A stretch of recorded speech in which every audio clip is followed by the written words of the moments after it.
And now to that anthrax investigation. As you know, the prime suspect committed suicide just as the government was getting ready to charge him with the attacks that killed 5 people and made 17 others sick. Today, federal prosecutors insisted that Bruce Ivins was the only person responsible, that they could have proven his guilt beyond a reasonable doubt, and they laid out their case for the public. Here's our justice correspondent, Bob Orr. Newly released FBI evidence makes a strong circumstantial case that bioweapons researcher Bruce Ivins was a delusional sociopath who had the opportunity, motive, and means to be the 2001 anthrax killer. We are confident that Dr. Ivins was the only person responsible for these attacks. The most damning evidence, a flask of anthrax spores recovered in 2004 from Ivins' personal workspace at Fort Detrick, the Army Weapons Lab where he worked.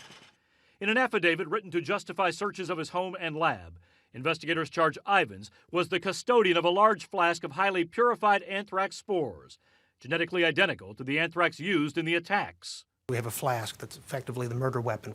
Investigators say Ivins had earlier lied to them, submitting false samples of anthrax from his lab in order to mislead. His odd behavior also drew suspicions.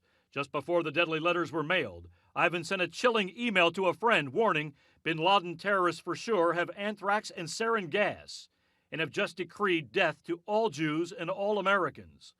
Strikingly similar, investigators say, to the language of the letters themselves, which read, "We have this anthrax, death to America, death to Israel."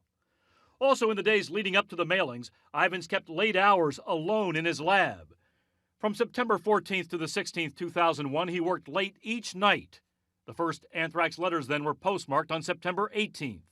The pattern was repeated later that month, when Ivins worked late 8 straight nights, just before the second batch of letters went out on October 9th.